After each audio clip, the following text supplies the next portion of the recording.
ಬೇರ್ಪಡಿಸಿ ಬೇರ್ಪಡಿಸಕ ಮಹಾತ್ಮರು ಅನಂತ ರೀತಿಯ ಮಾರ್ಗದ ಉಪದೇಶವನ್ನು ಶಾಸ್ತ್ರಗಳಲ್ಲಿ ಬೋಧಿಸಿ ಅದಕ್ಕೆ ನೀತಿ ನೀತಿ ಅಂತ ಹೇಳ್ತಾ ಬಂದ್ರು. ಅಂದ್ರೆ ಇದು ನೀನಲ್ಲ, ಇದು ನೀನಲ್ಲ, ಇದು ನೀನಲ್ಲ, ಇದು ನೀನಲ್ಲ. ಯಾಕೆ ನೀನಲ್ಲ ಅಂದ್ರೆ ಅವೆಲ್ಲ ನಿನಗೆ ಕಾಣ್ತಾವ, ಅವನ್ನೆಲ್ಲ ನೀನ್ ನೋಡ್ತಿದ್ದಿ. ಅದಕ್ಕೆ ನಿನ್ನಿಂದ ನೋಡಿಸಿಕೊಳ್ಳುವ ವಸ್ತುಗಳು ಪದಾರ್ಥಗಳು ನೀನು ಅಲ್ಲ. ಅವುಗಳು ನೀನೇ ಆಗಿದ್ರೆ ನೀನು ನೋಡಲಿಕ್ಕೆ ಬರುತ್ತಿದ್ದಿಲ್ಲ. ಈಗ ನಿಮ್ ಕೈಯಲ್ಲಿ ಒಂದು ಗ್ರಂಥ ಇದೆ. ಆ ಗ್ರಂಥ ನಿಮಗಿಂತ ಬೇರೆ ಇದ್ದ ಕಾರಣ ಗ್ರಂಥವನ್ನ ನೋಡ್ಲಿಕ್ಕೆ ಬರ್ತದೆ. ಒಂದು ವೇಳೆ ಆ ಗ್ರಂಥವೇ ನೀವಾಗಿದ್ರೆ ಗ್ರಂಥವನ್ನ ತೆರೀಲಿಕ್ಕೆ ಅಸಾಧ್ಯ. ಅಂದ್ರೆ ಅರ್ಥ ಏನು, ಯಾವುದು ನೋಡಿಸಿಕೊಳ್ಳುವುದು ಅದು ತಾನಾಗೋದಿಲ್ಲ ಅಂತ ಸ್ವಾನುಭಾವ ಆಯ್ತು ನೋಡ್ರಿ. ಅದಕ್ಕೆ ಇವೆಲ್ಲ ಹಿಂದೆ ಹೇಳಿದಂತ ಎಲ್ಲವೂ ಕೂಡ ಪ್ರಾಣವೇ ಇರಲಿ, ಭೂತಗಳಿರಲಿ, ಅಂತಃಕರಣ ಇರಲಿ, ಅವಿದ್ಯೆ, ಕಾಮ್ಯ, ಕರ್ಮ, ಸ್ಥೂಲ, ಸೂಕ್ಷ್ಮ, ಕಾರಣ ಇವೆಲ್ಲ ಅದೇ ಕಾಣ್ತಾವಂತ. ಅದಕ್ಕೆ ಏನು ಮಾಡು, ಅನ್ವಯ ವ್ಯತಿರೇಕ ಯುಕ್ತಿಯಿಂದ ಬೇರ್ಪಡಿಸಿ. ಇವು ನಾನಲ್ಲ ಅಂತ. ಕಾರಣ ನಾನು ನಿತ್ಯ ಮುಕ್ತನಾದ ಆತ್ಮ ಸ್ವರೂಪನೇ. ನಾನು ನಿತ್ಯ ಅಂದ್ರೆ ಯಾವಾಗಲೂ 3 ಕಾಲದಲ್ಲಿ ಇರುವಂತದ್ದು. ಮುಕ್ತ ಅಂದ್ರೆ ಜನನ ಮತ್ತು ಮರಣ ರಹಿತವಾದಂತ ಸ್ವರೂಪದಲ್ಲಿ ಇದ್ದವನು. ಕಾರಣ ನೀನು ಏನು ಇಲ್ಲಿಯವರೆಗೆ ತಿಳಿದಿದ್ದಿ, ನೋಡ್ತಾ ಇದ್ದಿ, ತಿಳಿಸಿಕೊಳ್ಳುವ ಅಥವಾ ನೋಡಿಸಿಕೊಳ್ಳುವಂತ ಎಲ್ಲವೂ ಕೂಡ ನಾಶವಾಗುವಂತೆ ಅಶಾಶ್ವತವಾದವುಗಳು. ಎಲ್ಲ ಅಶಾಶ್ವತ. ದೇಹದಲ್ಲಿ ನಮ್ಗೆ ಏನೇನು ಕಾಣ್ತಾವ, ಏನೇನು ತಿಳಿಸ್ಕೊಂತಾವ, ಅವೆಲ್ಲ ಅಶಾಶ್ವತವಾದವುಗಳೇ. ಅವು ಯಾವಾಗಲೂ ಎಂದು ಇರೋವೇ ಅಲ್ಲ. ಅವು ಒಂದಿಲ್ಲ ಒಂದು ದಿನ ಎಲ್ಲವೂ ಹೋಗುವಿನ ಇರುವವು ಅವು ಅಲ್ಲ. ಮತ್ತೆ ಯಾವಾಗಲೂ ಇರೋನು ನಿತ್ಯ ಮುಕ್ತನಾದವನು ಯಾರಂದ್ರೆ ಆತ್ಮ ಸ್ವರೂಪನು. ಕಾರಣ ತನಗಿಂತ ಭಿನ್ನವಾದ ಆತ್ಮ ಸ್ವರೂಪನಾದ ನೀನು ನಿನಗಿಂತ ಬೇರೆಯಾದದ್ದು ಈ ಸಂಸಾರ. ಈ ಸಂಸಾರ ಅಂದ್ರೆ ಈ ಜನನ ಮರಣ, ಈ ಬಂಧಗಳು ಏನಾವ, ಇವೆಲ್ಲವೂ ಭಿನ್ನವಾದ ನಿನಗಿಂತ ಬೇರೆಯಾದ ಅನಾತ್ಮ ವಸ್ತುವಿನ ಲಕ್ಷಣಗಳೇ ವಿನಃ ಅನಾತ್ಮ ವಸ್ತುಗಳೆಲ್ಲವೂ ಮಿಥ್ಯವೇ ಇರುವುದರಿಂದ ಅವೆಲ್ಲವೂ ನಾಶವಾದಂತ ವಸ್ತುಗಳು ಒಂದಿಲ್ಲ ಒಂದು ದಿನ ಅಶಾಶ್ವತವಾಗಿ ಹೋಗುವಂತ ವಸ್ತುಗಳಂತ ವಿಚಾರ ಮಾಡಿ ಈ ವಿಚಾರ ಶಕ್ತಿ, ಈ ವಿಚಾರ ಏನ್ ಮಾಡ್ತೇನ್ರಿ ಅಂದ್ರೆ, ಆದ್ರೆ ಅದು ಭದ್ರವಾಗಿ ವಿಚಾರ ನಿಲ್ತಾ ಇಲ್ಲ ನನ್ನಲ್ಲಿ. ಮತ್ತೆ ವಿಚಾರ ಮಾಡ್ಬೇಕು ಅಂದ್ರೆ ಮತ್ತೆ ಅನಾತ್ಮ ಕಡೆ ಹೋಗ್ತದ. ಮತ್ತೆ ನಾನೇನು ಮಾಡಬಾರ್ದು ಅಂತ ಕೇಳಿದ್ರೆ ಅದೆಲ್ಲ ಮಾಡ್ಬೇಕಂತ ಅಪೇಕ್ಷೆ ಆಗ್ತದ. ಏನು ನೋಡಬಾರ್ದು ಅಂತೀವಿ, ನೋಡುವಂತದಾಗ್ತದ. ಇಂಥ ಬಲವಾದ ವಿಚಾರಕ್ಕ ಶಕ್ತಿ ಬರ್ಬೇಕಲ್ರಿ. ಕಾರಣ ಹರಿತವಾದ ಖಡ್ಗ ಒಬ್ಬನ ಕೈಯಲ್ಲಿ ಅವ, ಹರಿತವಾದ ಕೊಡಲಿನೇ ಕೈಯಲ್ಲಿ ಅವ. ಆದರೆ ಆ ಹರಿತವಾದ ಖಡ್ಗ ಆಮೇಲೆ ಹರಿತವಾದ ಕೊಡಲಿ, ಅದರಿಂದ ಬಲವಾದ ಕಟ್ಟಿಗೆಯನ್ನ ಕೊಡಲಿಯಿಂದ ಕಡಿಬಹುದು. ಆಮೇಲೆ ಅಹಿತವಾದ ಚೂರಿ ಕಟ್ಟರಿಂದ ಒಬ್ಬನ ತಲೆಯನ್ನು ಕೂಡ ಕತ್ತರಿಸಬಹುದು. ಅವು ಸಾಧನ ನೋಡ್ರಿ ಅವು. ಕೈಯಿಂದ ಕಟ್ಟಿಗೆಯನ್ನ ಕಡಿಲಿಕ್ ಬರಂಗಿಲ್ರಿ. ಈ ಕೈಯಿಂದ ಗುದ್ದಲಿಕ್ಕೆ ಬರ್ತದ, ಆದ್ರೆ ಶರೀರವನ್ನು ತುಂಡು ಮಾಡಕ್ ಬರಂಗಿಲ್ಲ. ಕಟ್ಟು ಕೊಡಬಹುದು ಅಷ್ಟೇ, ಆದ್ರೆ ಶರೀರವನ್ನ ಚೂರು ಮಾಡಕ್ ಬರಂಗಿಲ್ಲ. ಆ ಶಕ್ತಿ ಯಾವ್ದಕ್ಕುಂಟಮ್ಮ? ಕೊಡಲಿಗೆ ಉಂಟು ಮತ್ತು ಯಾವ ಶಸ್ತ್ರಗಳಿಗೂ ಉಂಟು. ಚೂರಿ ಉಂಟು, ಆಯುಧಕ್ಕೂ ಉಂಟು. ಆದ್ರೆ ನೀವು ಸುಮ್ನೆ ಹರಿತವಾದ ಕೊಡಲೆಯನ್ನ ಗಿಡದ ಮೇಲೆ ಇಡ್ರಿ, ಹರಿತವಾದ ಖಡ್ಗವನ್ನ ಕುತ್ತಿಗೆ ಮೇಲೆ ಇಡ್ರಿ, ಆ ಕುತ್ತಿಗೆಗೆ ಗಾಯ ಆಗೋದಿಲ್ಲ, ಕೊಡಲಿಯಿಂದ ಗಿಡಕ್ಕೆ ಏನು ಆಗೋದಿಲ್ಲ. ಕೊಡಲಿ ಇಟ್ಟಿಲ್ಲೇನ್ರಿ? ಇಲ್ಲಿ ಕುತ್ತಿಗೆ ಮೇಲೆ ಚೂರಿ ಇಟ್ಟಿಲ್ಲ, ಖಡ್ಗ ಅಂದ್ರೆ ಇಟ್ಟೀವಿ. ಆದ್ರೆ ಅದು ಸರಿಯಾಗಿ ಕೆಲಸ ಮಾಡಬೇಕಾದ್ರೆ ಆ ಕೊಡಲಿ ಹಿಂದೆ ಹಿಡಿದಂತ ಒಬ್ಬ ವ್ಯಕ್ತಿಯ ಶಕ್ತಿ ಬೇಕಾಗ್ತದೆ. ಹೌದಿಲ್ರಿ? ಅವನ ಶಕ್ತಿಯಿಂದ ಕೊಡಲಿ ಏಟ ಹಾಕಿದಾಗ ಮರ ತುಂಡಾಗ್ತದೆ. ಇವನು ಕೈಯಿಂದ ಖಡ್ಗದ ಮೇಲೆ ಶಕ್ತಿ ಪ್ರಯೋಗ ಮಾಡಿದಾಗ ಆ ಚೂರಿ ಕೆಲಸ ಮಾಡುತ್ತೆ. ಅದೇ ನಮಗೂ ವಿಚಾರ ಬಹಳ ಅವಲ್ರಿ, ಮತ್ತೆ ಯಾಕೆ ಕೆಲಸ ಮಾಡಂಗಿಲ್ಲ? ಇದು ಯಾವಾಗ ಶಕ್ತಿ ಬರ್ತದೆ ಅಂದ್ರೆ ಕೊಡಲಿಗೆ ಶಕ್ತಿ ಬಂದಂತೆ, ಖಡ್ಗಕ್ಕೆ ಶಕ್ತಿ ಬಂದಂತೆ ನಮ್ಮ ವಿಚಾರಕ್ಕೆ ಶಕ್ತಿ ಯಾವಾಗ ಬರ್ತದ? ಇದನ್ನ ಉಂಟಾಗಬೇಕಾದರೆ ಏನು ಮಾಡು ಅಂದ್ರೆ ಚತುರ್ವಿಧ ಕೃಪೆಗಳ ಅಗತ್ಯ ಅಂದ್ರ ನೋಡ್ರಿ. ಚತುರ್ವಿಧ ಕೃಪೆ ಅಂತ. ಅದಕ್ಕೆ ಬಹಳ ಸಲ ಶಾಸ್ತ್ರವಾಗಿ ಕೃಪೆಗಳನ್ನು ಹೇಳ್ಕಂತ ಬಂದ್ರು. ಅದು ಮೊದಲನೇದು ಈಶ್ವರ ಕೃಪೆ, ವೇದ ಕೃಪೆ, ಗುರು ಕೃಪೆ, ಅಂತಃಕರಣ ಕೃಪೆ. ಇವು ಚತುರ್ವಿಧ 4 ಪ್ರಕಾರವಾದಂತ ಕೃಪೆಗಳಂದ್ರು. ಅಂದಾಗ ಸರಿ ರೀ, ಇಂಥದ್ದು ಶಕ್ತಿ ಬರಬೇಕಾದ್ರೆ ಇವು ಕೃಪೆಗಳ ಅವಶ್ಯಕತೆ ಆದಂತ ಅರ್ಥ ಆಯ್ತು. ಅಂದ್ರೆ ಈ ಈಶ್ವರ ಕೃಪೆ ಅಂತ ಹೇಳ್ತಾರಲ್ಲ, ಇದರ ಸ್ವರೂಪ ಏನು? ಅದು ಹೇಗಿರ್ತದ? ಅದರ ಲಕ್ಷಣ ಏನು? ನನಗೆ ಈಶ್ವರ ಕೃಪೆ ಆಗಿದೆಯೋ ಇಲ್ವೋ ಅನ್ನುವಂಥದ್ದನ್ನ ತಿಳಿಯುವ ಭಾವ ಹೇಗೆ? ನಾವ್ ಹೇಳ್ತಾ ಹೊರಡ್ತೇವೆ, ಇಲ್ಲಂತಲ್ಲ. ಆದ್ರೆ ನಮಗಾಗೋದಿಲ್ಲ ಅಂತ ವಿಚಾರ ಮಾಡಕ್ ಹೇಗೆ ಸಾಧ್ಯ? ಹೆಂಗ್ ತಿಳ್ಕೊಬೇಕು ನಮ್ಗಾಗದೇ ಇಲ್ಲ ಅಂತ? ಅಂದ್ರೆ ಯಾರಿಗೂ ಈಶ್ವರ ಕೃಪೆ ಆಗದಂದ್ರೆ 4 ಪ್ರಕಾರವಾಗಿ ಅವನಿಗೆ ಶಕ್ತಿ ಬಂದಿರ್ತಾವ. ಅದರ 4ರಲ್ಲಿ ಮೊದಲನೆಯದು ಮನುಷ್ಯನಾಗಿ ಹುಟ್ಟುವುದು. ಮನುಷ್ಯನಾಗಿ ಹುಟ್ಟಬೇಕಂದ್ರೆ ನಾವು ದನಗಳಾಗಿ ಹುಟ್ಟೋದಲ್ಲ. ಮನುಷ್ಯನಾದ್ರೂ ಕೂಡ ದನದ ಭಾವಗಳು ಗುಣಗಳಿದ್ರು ಕೂಡ ಅವನು ಮನುಷ್ಯ ಅಲ್ಲ. ಅವನು ಪಶು ರೂಪ ಅಂತ ಕರೆದ ಶಾಸ್ತ್ರಗಳಲ್ಲಿ. ನಿದ್ರಾ ಆಹಾರ ಭಯ ಮೈಥುರಂಚ ಪಶುಭಿ ಸಮಾನ ಅಂತ ಹೇಳಿದ ಶಾಸ್ತ್ರಗಳು. ಇವನ್ ಹಾಗಲ್ಲ. ಮನುಷ್ಯನಾಗಿ ಹುಟ್ಟುವುದು ಒಂದು, ಹುಟ್ಟಿದ ಮೇಲೆ ಬದುಕಲಿಕ್ಕೆ ಯಾವುದೇ ಅಭಾವ ಅಂದ್ರೆ ಕೊರತೆ ಇಲ್ಲದಿರುವುದು 2ನೇ ಲಕ್ಷಣ.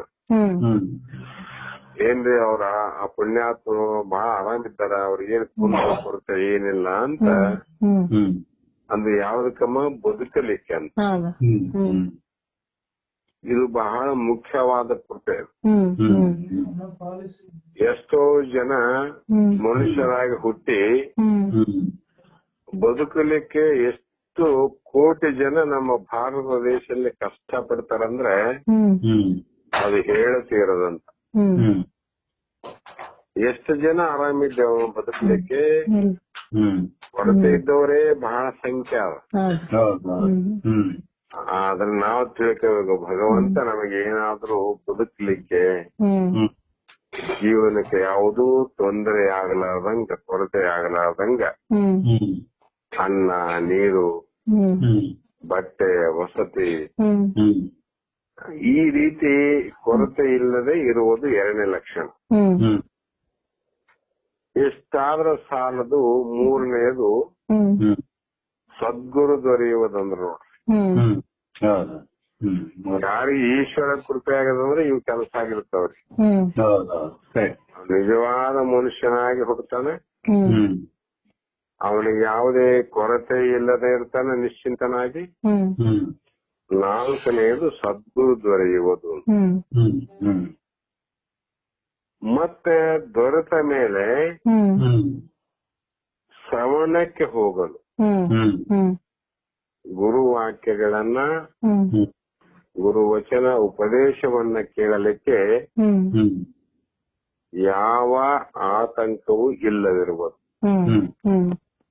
ಅಂದ್ರೆ ಯಾವುದೇ ಹೆಜ್ಜೆಗಳು ಜಾಸ್ತಿ ಬರಂಗಿಲ್ಲ, ಯಾವುದೇ ಒಂದು ಪ್ರತಿಬಂಧಕ ಆಗೋದಿಲ್ಲ.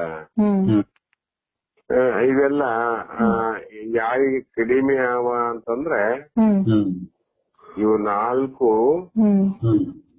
ಈಶ್ವರ ಕೃಪೆಯ ಫಲ ನೋಡಂದ್ರು.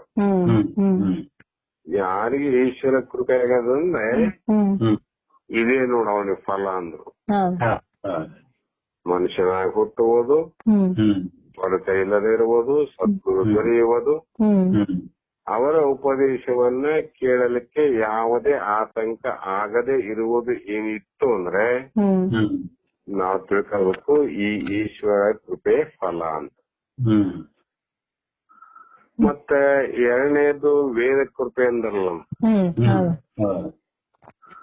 ವೇದ ಕೃಪೆ ಗುರು ದೊರ್ತಾನಲ್ರಿ, ಮತ್ತೆ ಸಾಕಲ್ಲ, ಶ್ರವಣಕ್ಕೂ ಹೋಗ್ತೀವಲ್ಲ ಸಾಕಲ್ಲ ಅಂದ್ರೆ ಇಲ್ಲ, ಗುರು ಕೃಪೆನೇ ಬೇಕು ಅಂದ್ರು. ಗುರುಗಳು ದೊರೆಯುವುದು ಬೇರೆ, ಗುರುಗಳ ಕೃಪೆ ಆಗೋದು ಬೇರೆ.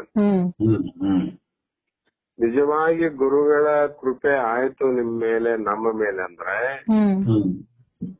ಯಾವ ಸದ್ಗುರು ವೇದಾಂತ ವಾಕ್ಯಗಳನ್ನ ಬೋಧ ಮಾಡುವ ಸಂದರ್ಭದಲ್ಲಿ ಅವರು ಹೇಳುವಂತ ವಿಷಯಗಳಲ್ಲಿ, ಅವರು ಹೇಳುವಂತ ಶಾಸ್ತ್ರಗಳಾಗಲಿ ನಮಗೆ ಚೆನ್ನಾಗಿ ತಿಳಿತಿತ್ತು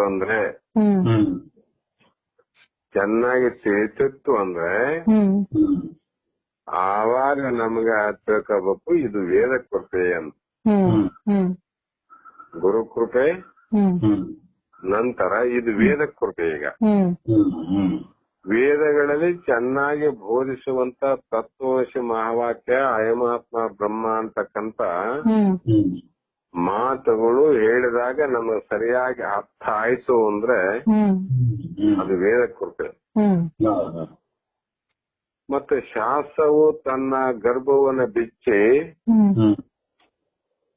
ತೋರಿಸಬೇಕಾಗಿತ್ತು ಅಂದ್ರೆ ಅದಕ್ಕ ಶಾಸ್ತ್ರ ಕೃಪೆ ಅಂತ ಕರೀತಾರೆ, ವೇದ ಕೃಪೆ ಅಂತ ಕರೀತಾರೆ.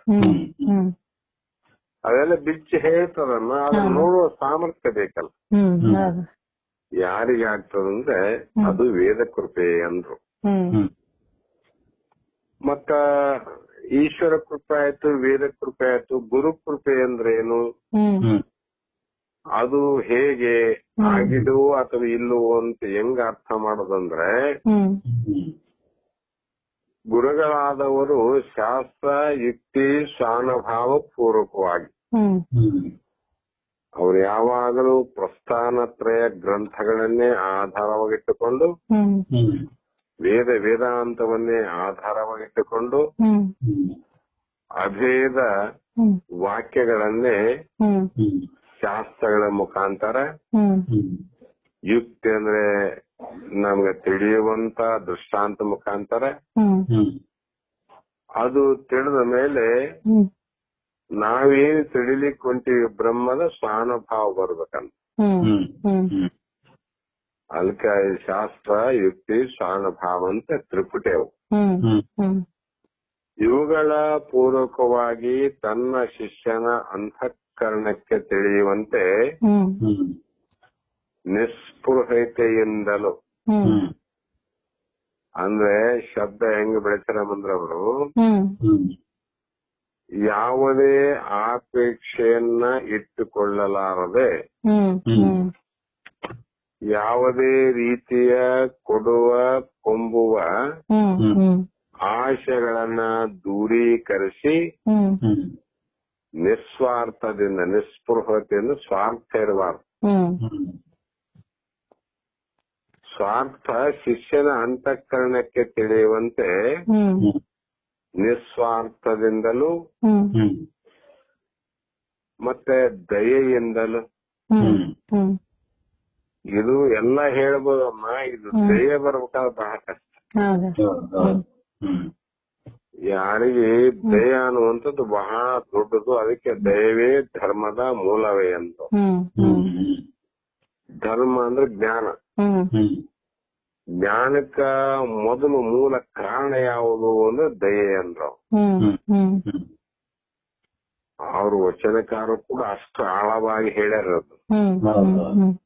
ಸ್ವಲ್ಪ ಸ್ವಲ್ಪ ಮಾತಾಡ್ಬಿಡ್ತಾರಲ್ಲ, ಅದಕ್ಕೆ ವ್ಯತ್ಯಾಸ ಆಗ್ತಾವ. ಆ ದಯೆ ಇರಬೇಕು. ನಿಸ್ವಾರ್ಥ ಇತ್ತು, ದಯೆ ಇದ್ದಲ್ಲಿ ಏನ್ ಮಾಡ್ತಾರೆ. ಅಂಥ ದಯೆಯಿಂದಲೂ ಆತ್ಮ ಅಥವಾ ಬ್ರಹ್ಮದ ವಿಚಾರವನ್ನ, ಆತ್ಮ ಅಂದ್ರ ಅಷ್ಟೇ, ಬ್ರಹ್ಮ ಅಂದ್ರ ಅಷ್ಟೇ, ಆ ಬ್ರಹ್ಮದ ವಿಚಾರವನ್ನ ಬೋಧಿಸುವುದು ಎಲ್ಲಿ ಯಾರಿಗಾನ ಸಿಕ್ಕಿತ್ತಂದ್ರೆ ಅವ್ರಿಗೆ ಗುರು ಕೃಪೆಯ ಫಲ ಅಂದ್ರ ಅವ್ರು. ಶಾಸ್ತ್ರ ಬರೆದ್ಬಿಟ್ರ ನಮಗೆಲ್ಲ ಇದು ಗುರು ಕೃಪೆಯ ಫಲ.